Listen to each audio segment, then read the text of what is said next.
हाय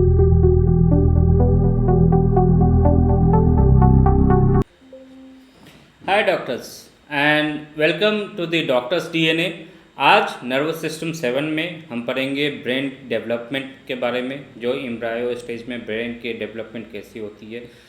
फिर ब्रेन के ऊपर की जो कवरिंग होती है, प्रोटेक्टिव कवरिंग होती है, जिसको क्रैनियम कहते हैं, उसके बारे में पढ़ेंगे। और उससे एसोसिएटेड जो मेनिंजेस होते हैं उसके बारे में पढ़ेंगे।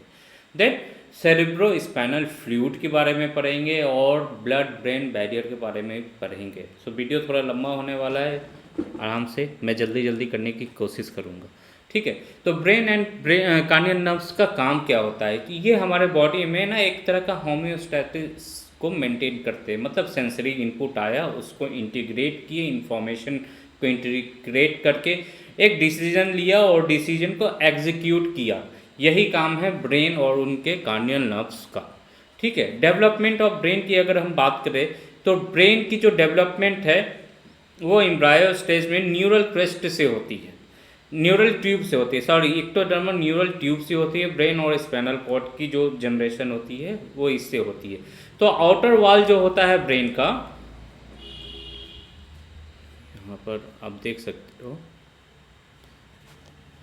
तो आउटर वॉल जो है, ये आउटर वॉल जो है, आउटर वॉल ये आउटर वॉल बनाएगा, जो यही आउटर वॉल, उसके बाद क्रैनियम बनाएंगे। फिर ये जो कैविटी है, ये कैविटी जो है ना, ये वेंट्रिकल बनाएंगे। और इसके आउटर जो कवरिंग है ना, आउटर वाली जो सेल्स है ना, ये हमारे ब्रेन और डिफरेंट पार्ट ऑफ ब्रेन बनाते हैं। तो ये 3 पार्ट 1 2 3, इसको पहले को कहते हैं हम प्रोसेनसेफ्लॉन, दूसरे को मेसेनसेफ्लॉन और तीसरे को रोमेनसेफ्लॉन कहते हैं, ठीक है।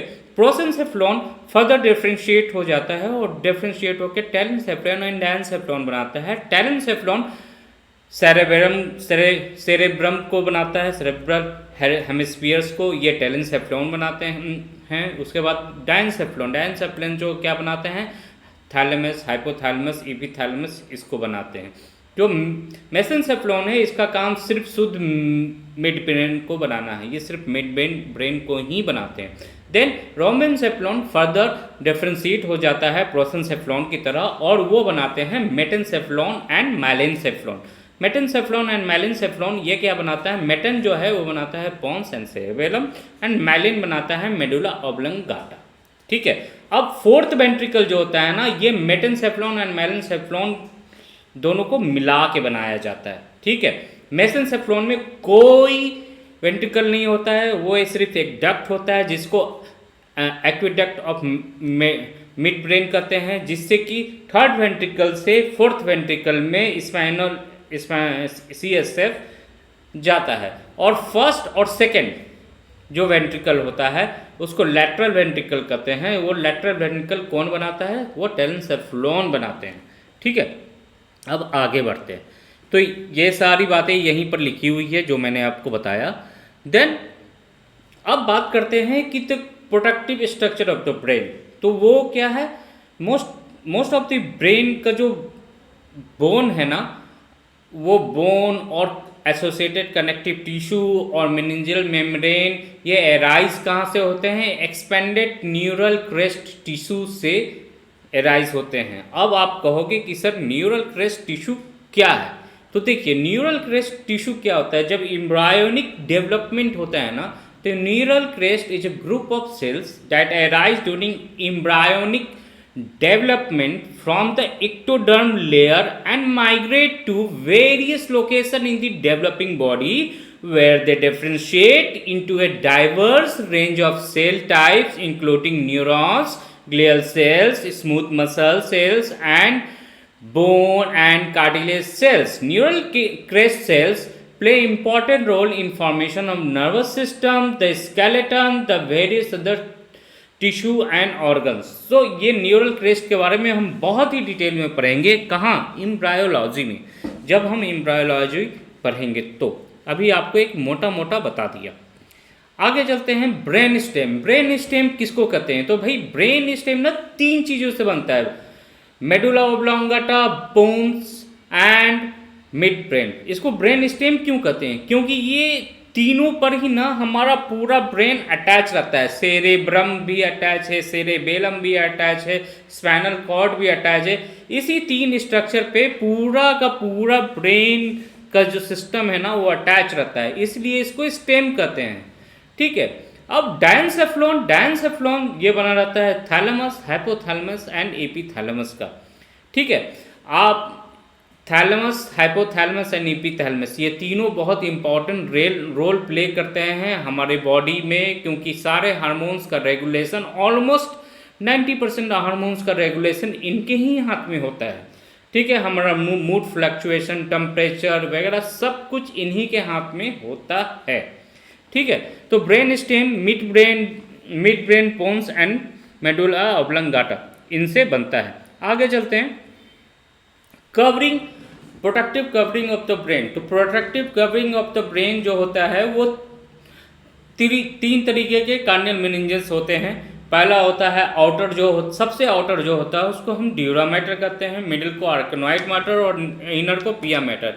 यहाँ पे मैं आपको दिखा देता हूँ बड़े ही आराम से, बहुत अच्छे से आपको दिखा देता हूँ।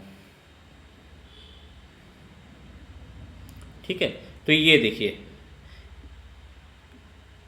ये ड्यूरा मैटर है, आर्कनोइड मैटर, और ये है पिया मैटर।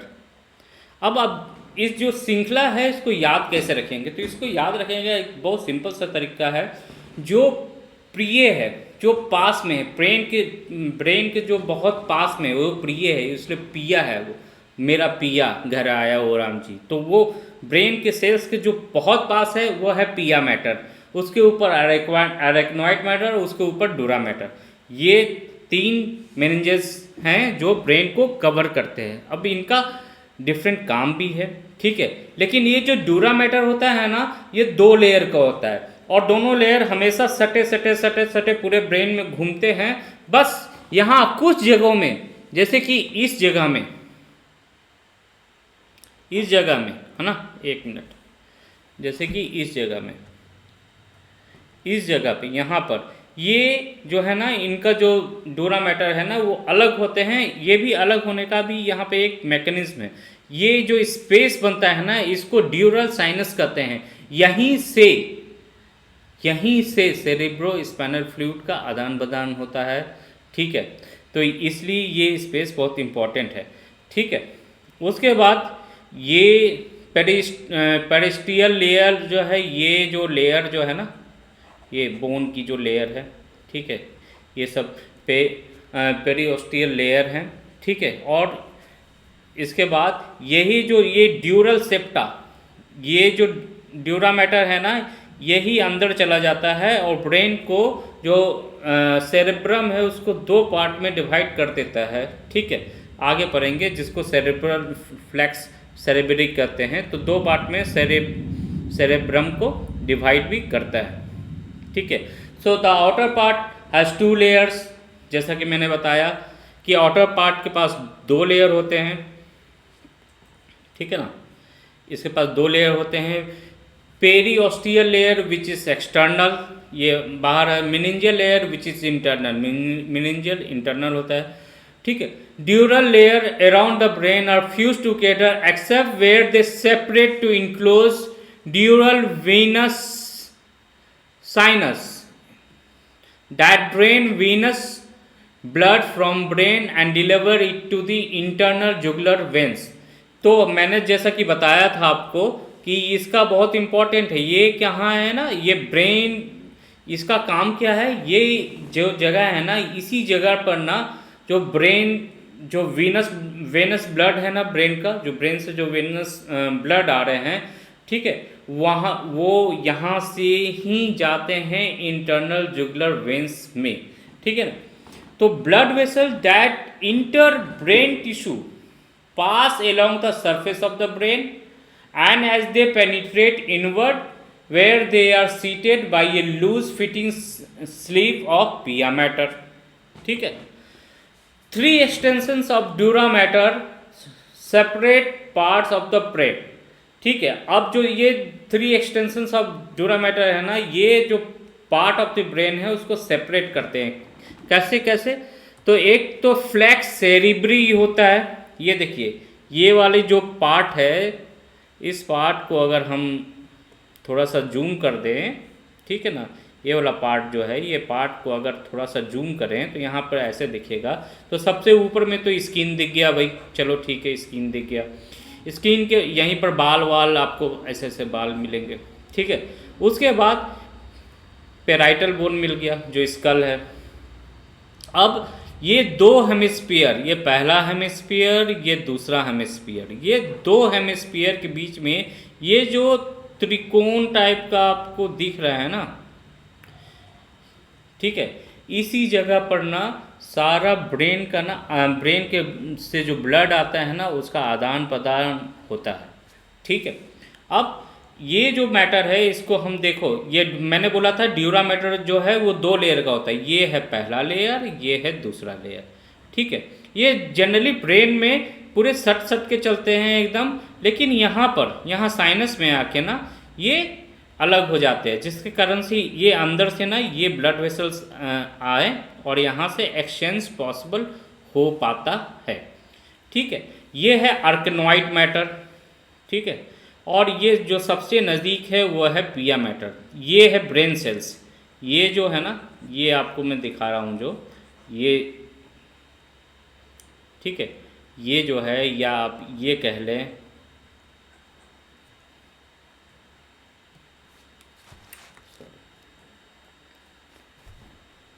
इसको अलग से, ये वाला जो ग्रे मैटर है, ठीक है, ब्रेन का ग्रे मैटर, जहाँ पर आपको most of the soma cells मिलते हैं, ठीक है। और ये वाला पार्ट जो है वाइट मैटर। तो ये वाला पार्ट जो है ना, ये वाला पार्ट को सबसे नज़दीक कौन से कवर में रहता है, वो रहता है पिया मैटर, उसको हम कहते हैं पिया मैटर, ठीक है।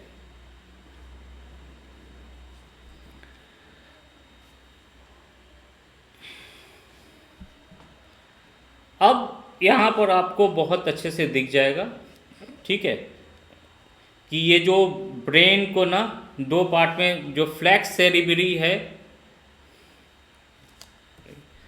जो फ्लैक्स सेरिब्री है, ये ब्रेन को दो पार्ट में डिवाइड करता है। फ्लैक्स सेरिब्री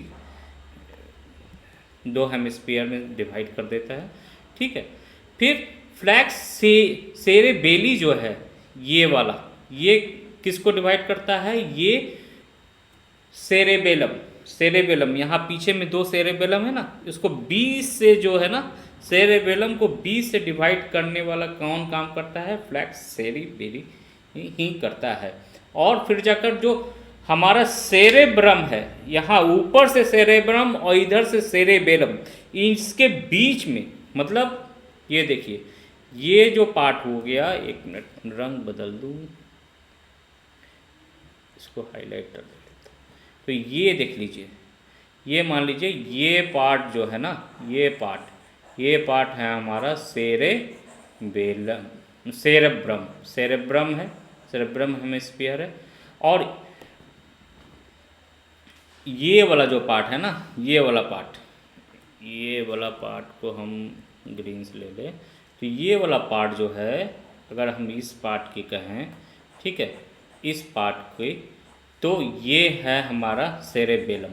तो इन दोनों को डिवाइड, सेपरेट कौन कर रहा है? इस सेपरेट करने का काम कर रहा है ये टेंटोरियम सेरेब्री, ये सेपरेट करता है। तो सेरेब्रम और सेरेबेलम को कौन सा अलग करता है? टेंटोरियम सेरेब्री, ठीक है, हो गया। फ्लैक्स सेरेब्री का काम क्या है? ये दो पार्ट ऑफ सेरेब्रम को अलग करता है, मतलब सेरेब्रम, सेरिब्रल हेमिस्फीयर को बनाता है, ठीक है। फ्लैक्स सेरिबेरी का काम क्या है? ये दो अलग अलग, ये इधर साइड में जो होता है ना, इधर साइड में, ये हमारा सेरेबेलम होता है, इसको अलग करता है। तो ये तीनों को आप याद रखिएगा, क्वेश्चन आ सकते हैं यहाँ से, ठीक है। इस फिगर में आपको सारी चीज़ें, फिगर्स एक ही जगह दी गई है, आप ध्यान से देख लेना, आपको सब समझ में आ जाएगा। अब बात करते हैं ब्लड जो ब्रेन में ब्लड का फ्लो है ना वो कैसे होता है, ठीक है। तो blood flow to the brain mainly via internal carotid and vertebral arteries, ठीक है। तो यहाँ पर आप देख सकते हो, यहाँ पे आप देख सकते हो, ठीक है ना, ये फिगर जो है ना, ये यहाँ से ये जो आर्टरी है ना, इंटरनल कोराइड आर्टरी कहते हैं इसको। इंटरनल कोराइड आर्टरी से ये जाता है ऊपर ब्रेन में, ठीक है। ये गया इधर से, ये ब्रेन में गया, सॉरी ये इधर इधर ब्रेन में ये ब्लड गया। तो यहाँ से जाता है ब्रेन में ब्लड, और ब्रेन से ब्लड वापस भी तो आएगा। तो भाई वापस कहाँ से आएगा, तो वापस आएगा राइट इंटरनल जुगुलर में आता है, ठीक है। तो ड्यूरल साइनस, जो अभी हम ड्यूरल साइनस पढ़े थे ना, ये याद है, एक मिनट। यहाँ से ब्लड जो है ना ब्रेन से वापस कहाँ जाता है, बॉडी के अंदर, मतलब कि हार्ट तक जाता है। वो कौन से जाएगा, तो यहाँ से ये ब्लड जाएगा, ये इंटरनल जुगुलर वेन्स के थ्रू ब्लड रिटर्न होता है हेड टू हार्ट, ठीक है। तो यहाँ पर मैंने ये फिगर डाल दिया है, आप ध्यान से पढ़ोगे तो दिख जाएगा। तब अब ब्रेन के बारे में कुछ इंटरेस्टिंग फैक्ट्स पढ़ लेते हैं, ठीक है। तो ब्रेन के बारे में जो इंटरेस्टिंग फैक्ट्स हैं वो ये हैं कि ब्रेन का वजन 2% से ज़्यादा नहीं होता है हमारे बॉडी के, लेकिन ये जो ऑक्सीजन और ग्लूकोज है ना वो 20% कंज्यूम करता है। ये ब्रेन कभी भी सोता नहीं है, ठीक है। एंड यहाँ पर कोई एटीपी स्टोर होने की कोई जगह नहीं है, इसलिए ब्रेन को लगातार एटीपी बनाते रहना चाहिए पड़ता है जिंदा रहने के लिए, इस बॉडी को जिंदा रखने के लिए, और उसको ऑक्सीजन हमेशा यूज करते रहना पड़ता है। इवन जब आप सो रहे होते हैं, जब हम सो रहे होते हैं, तब भी ब्रेन ऑक्सीजन और ग्लूकोज को कंज्यूम कर रहा होता है, एटीपी बना रहा होता है, ठीक है। और ब्रेन, जब भी हमारा ब्रेन का कोई भी एरिया जो एक्टिव हो जाता है, ठीक है ना, जैसे कि हम जब एथलीट हैं, हम दौड़ रहे हैं, तो हमारा सेरेबेलम अगर बहुत एक्टिव हो गया, ठीक है, तो वहाँ पर ना कंजप्शन ब्लड जो कंजप्शन ऑफ ऑक्सीजन है ना वो बढ़ जाता है। इसलिए वहाँ पर ना बॉडी को ऑक्सीजन सप्लाई बढ़ाने के लिए ब्लड का जो सर्कुलेशन है ना वो बढ़ाना पड़ता है, ठीक है। आगे बढ़ते हैं, ब्लड ब्रेन बैरियर। अब आप ऐसा देख लो, ये एक तरह का फिगर है कि हम ये समझ रहे हैं कि ये ब्लड ब्रेन बैरियर ऐसा होता है। सो ब्लड ब्रेन बैरियर किस किस चीज़ों से बना होता है, तो ब्लड ब्रेन बैरियर जो है ना वो टाइट जंक्शन से बना रहता है, जो कि इंटोथीलियल सेल्स के बीच में टाइट जंक्शन होते हैं, जिसके कारण से ब्लड जो ब्रेन ब्लड कैपिलरीज होते हैं ना वो थिक मेम्ब्रेन के साथ मिलके पूरे कैपिलरी को सराउंड कर लेते हैं, जिससे कि जो मतलब जिसका कुछ भी मर्जी आए वो ब्रेन के अंदर नहीं जा सकता है, न्यूरॉन्स तक नहीं पहुंच सकता है। न्यूरॉन्स तक सिर्फ एक सेलेक्टिव चीज़ें ही जो जिसको ब्लड ब्रेन बैरियर अलाउ करता है वही पहुंच सकता है, ठीक है। और ग्लूकोज का जो ट्रांसपोर्ट होता है, अगर क्वेश्चन आ जाए कि ग्लूकोज का ट्रांसपोर्ट ब्लड ब्रेन बैरियर में कैसे होता है, कौन सा ट्रांसपोर्ट होता है, तो एक्टिव ट्रांसपोर्ट होता है। एक्टिव ट्रांसपोर्ट के through glucose blood brain barrier में जाता है, and substances such as creatinine, urea and most ion, और भी जो आयंस हैं वो ब्लड ब्रेन बैरियर को बहुत ही स्लोली पास करते हैं। अगर बहुत तेज़ से पास करेंगे तो ब्रेन खराब हो सकता है, न्यूरॉन्स टिश्यूज को डैमेज पहुंचाया जा सकता है। और जो प्रोटीन होते हैं, प्रोटीन जनरली काफ़ी बड़े साइज के होते हैं, और एंटीबायोटिक्स ड्रग्स जो होते हैं ना ये ब्लड ब्रेन बैरियर्स को पार नहीं कर सकते हैं, ठीक है। सो ये डॉक्टर्स के लिए एक बहुत बड़ा चैलेंज भी है, क्योंकि अगर ब्रेन में कोई इन्फेक्शन हो गया, इन्फेक्शन हो गया या कोई सेल मरने लगा हो या अच्छे से फंक्शन नहीं कर रहा हो, तो जो डॉक्टर्स हैं ना उस इन्फेक्शन को क्योर एंटीबायोटिक से नहीं कर सकते। इनफैक्ट वो लोग बहुत सारे मेथड्स भी ढूंढ रहे हैं जिससे कि एंटीबायोटिक्स को ब्रेन तक पहुंचाया जा सके ऐसे केसेस में। लेकिन ब्लड ब्रेन बैरियर जो है ना, ये बोलते हैं नहीं नहीं एंटीबायोटिक्स को नहीं आना बाबा, दिमाग खराब कर देगा, नहीं जाने का।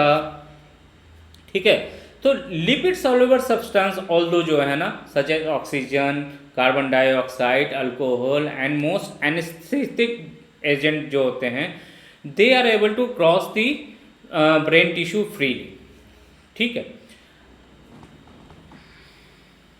अभी कभी कभी चोट लग जाए, ठीक है, कभी कभी जो चोट लग जाता है ना, तो ब्लड ब्रेन बैरियर ना टूट जाता है, और टूट जाने के केस में ना वहाँ पर कुछ भी मतलब ब्लड सेल्स भी न्यूरॉन्स तक, ब्रेन के अंदर तक पहुँच जाते हैं। ठीक है, तो ये एक वीडियो है जो कि यूट्यूब से लिया गया है।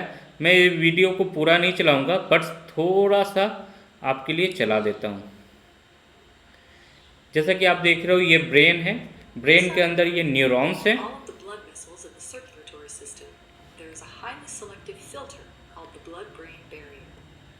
ठीक है, ये न्यूरॉन्स हैं।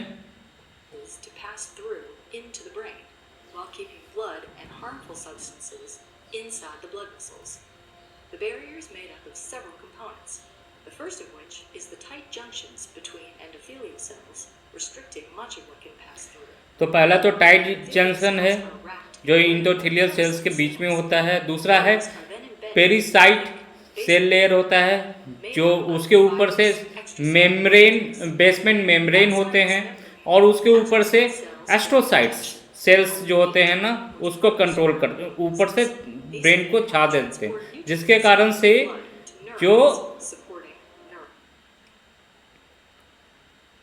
जिसके कारण से क्या होता है कि जो ब्लड में से कुछ भी जो है ना वो ऐसे ही नहीं पा सकता है। लेकिन जब ये डैमेज हो जाता है तो ब्लड में से कोई भी सब्सटेंस इजीली एक्सेसिबल हो जाता है ब्रेन न्यूरॉन्स को, जो कि ब्रेन न्यूरॉन्स को डैमेज भी कर सकते हैं। ठीक है, तो ये वीडियो आप देख लीजिएगा, यहाँ मैं नहीं चला सकता ज़्यादा देर तक, ये कॉपीराइट इशू हो जाती है।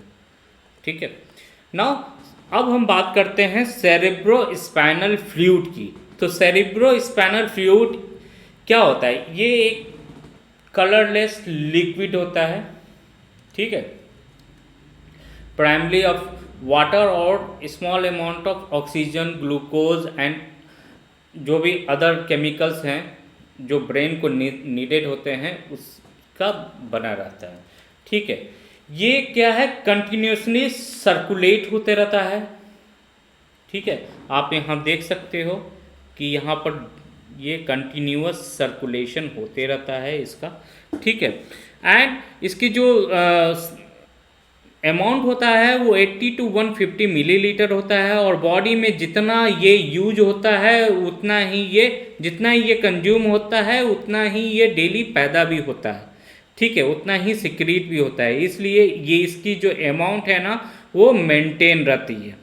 ठीक है, एंड ये क्या क्या कंटेन करता है? ये ग्लूकोज कंटेन करता है, protein, some lactic acid, urea, cations like sodium ion, potassium ion, calcium ion, magnesium ion, और एनायंस लाइक क्लोरीन आयन या हाइड्रोक्लोराइड आयन, हाइड्रोक्लोराइड नहीं सॉरी, कार्बोनेट आयन।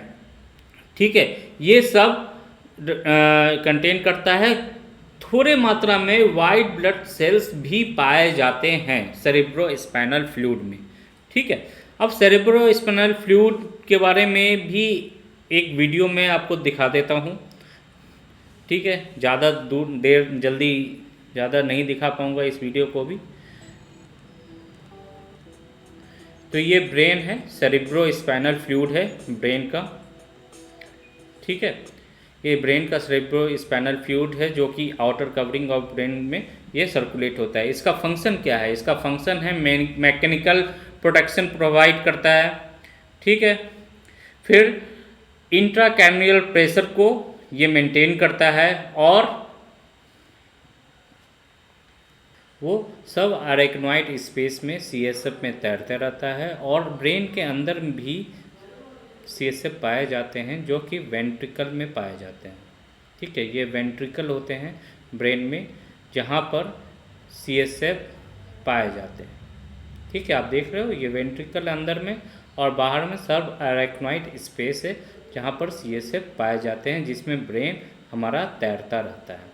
ठीक है, अब CSF को बनाता कौन है? तो ये जो रेड स्ट्रक्चर आप देख रहे हो ना, इसको कोरोइड प्लेक्सस कहते हैं। ये ब्लड कैपिलरीज होते हैं जो कि CSF को बनाते हैं। ठीक है, अब इसके बाद आगे बात करेंगे कि ये जो स्ट्रक्चर दिख रहा है ये स्ट्रक्चर है क्या। ठीक है, और ये CSF फिर अंतिम में कहाँ तक जाता है? तो इपेंडाइमन कैनाल के थ्रू ये स्पाइनल कॉर्ड तक चला जाता है। और ये देखिए, ये लेटरल वेंट्रिकल है। ठीक है, जो कि सेरेब्रल हेमिस्फीयर में पाया जाता है। उसके बाद ये थर्ड वेंट्रिकल है जो कि डायनसेफ्लॉन में पाया जाएगा। ठीक है, और यहाँ पर फोरामेन ऑफ मोनरे के थ्रू CSF जो है वो थर्ड वेंट्रिकल में आता है। थर्ड वेंट्रिकल से ये CSF जो है फोर्थ वेंट्रिकल में भी जाता है और उस किसके थ्रू जाता है? एविडक्ट ऑफ सेल्वियस के थ्रू ये फोर्थ वेंट्रिकल में भी जाता है। और फोर्थ वेंट्रिकल में जाने के बाद एक ओपनिंग है जिसको फोरामेन ऑफ मैजेंडी कहते हैं, जिसके थ्रू ये CSF जो है ना सब अरेक्नोइड स्पेस में देखिए धीरे धीरे धीरे आराम से ये फैल जाता है। उसके बाद में ये ऊपर में जाता है। ठीक है, ऊपर में जाकर यहाँ पर ये ग्रेनुलेशन ऑफ पाचोनी कहते हैं, वहाँ से ये एब्जॉर्ब होता है। ठीक है, तो CSF का ये सर्कुलेशन इस तरीके से होता है। अभी डिटेल सर्कुलेशन हम अभी यहाँ पर पढ़ लेंगे, क्योंकि कॉपीराइट इश्यूज आ जाती है इसलिए हम ज़्यादा वीडियोस नहीं दिखा सकते हैं। तो CSF के आप फंक्शन के बारे में पढ़ लेते हैं। तो CSF का फंक्शन जो है वो है मैकेनिकल प्रोटेक्शन प्रोवाइड करना। ठीक है, ब्रेन क्या है? अंदर भी CSF है, वेंट्रिकल्स में, बाहर भी सब अरेक्नोइड स्पेस में CSF है। ब्रेन बीच में तैर रहा है, ये मैकेनिकल इंजरी से ब्रेन को बचाता है। दूसरा है कि होम्योस्टैटिक फंक्शन है। जो pH होता है ना CSF का, वो बड़ा ही पिक्यूलर होता है। वो CSF का जो pH होता है ना, वो पल्मोनरी वेंटिलेशन और सेरेब्रल ब्लड फ्लो को अफेक्ट करता है। तो ये वेरी इंपॉर्टेंट कि pH जो है ना CSF का वो मेंटेन रहे, ताकि ब्रेन जो है ना, ब्रेन की टिश्यूज कंट्रोल रहे, मतलब कि सही सलामत रहे, डैमेज ना हो। ठीक है, CSF का एक और काम है, वो क्या करते हैं? जो हमारे हाइपोथैलेमस के हार्मोन्स होते हैं ना, जो सिक्रीट होते हैं, वो हाइपोथैलेमस के जो हार्मोन्स होते हैं वो different part of the brains CSF के थ्रू पहुंच जाते हैं। तीसरा जो सबसे इम्पोर्टेंट काम है CSF का, वो है सर्कुलेशन की आदान प्रदान, न्यूट्रिएंट्स का आदान प्रदान ब्रेन में और ब्लड में ये आदान प्रदान न्यूट्रिएंट्स का करते हैं। ठीक है, अब बात कर लेते हैं किसकी? Formation of CSF। तो जैसे कि मैंने बताया कि कोरोइड प्लेक्सस जो होते हैं वो नेटवर्क ऑफ ब्लड कैपिलरीज होते हैं जो कि वेंट्रिकल में प्रेजेंट रहते हैं, वेंट्रिकल के वॉल्स में प्रेजेंट रहते हैं, जो कि CSF को बनाते हैं। ठीक है, अब आपको मैं ये नज़दीक से दिखा देता हूँ। एक फिगर ये देख लीजिए, ये कोरोइड प्लेक्सस है, इसको यहाँ पे बड़ा किया, ये बड़ा करके यहाँ पे आपको दिखाऊं तो ये कोरोइड प्लेक्सस है। इपेंडाइमन सेल्स है जो कि एक दूसरे से बहुत अटैच रहते हैं टाइट जंक्शंस के थ्रू, यहाँ टाइट जंक्शंस के थ्रू। और जो CSF बनता है ना, CSF जो है यहाँ पर CSF है, तो ये जो CSF बनाते हैं जो कोरोइड प्लेक्सस, यहाँ पर CSF को सिक्रीट कर देते हैं। CSF बहुत ही सिलेक्टिव होता है, इसमें बहुत ही कम केमिकल और सिलेक्टिव केमिकल्स होते हैं। ठीक है, अब सर्कुलेशन ऑफ CSF की बात करें तो सर्कुलेशन ऑफ CSF को हम फिगर में तो आपको समझा ही दी है। अब इस फिगर के माध्यम से आप सर्कुलेशन ऑफ CSF समझ लीजिए कि देखिए, पहले तो है CSF जो है लेट्रिकल वेंट्रिकल से आया। ठीक है, वो थ्रू इंटरवेंट्रिकुलर फोरामेन से थर्ड वेंट्रिकल में गया, फिर थर्ड वेंट्रिकल से ही वो फोर्थ वेंट्रिकल में गया। ठीक है, एविडक्ट ऑफ मिड ब्रेन से और फोर्थ वेंट्रिकल से वो सब अरेक्नोइड स्पेस में गया। ठीक है, through media of lateral and medial aperture से। फिर जाकर सब अरेक्नोइड स्पेस से वो arachnoid villi of dural venous sinus में गया, जहाँ पर कि वीनस ब्लड जो है वो गया हार्ट एंड लंग्स में, और हार्ट एंड लंग्स से वापस से आर्टेरियल ब्लड से ये CSF वापस से यहाँ चले जाते हैं। तो चलिए हम CSF के बारे में पढ़ लिए। अगले चैप्टर में हम पढ़ेंगे ब्रेन स्टेम के बारे में। तो ठीक है, मिलते हैं अगले वीडियो में। Thank you.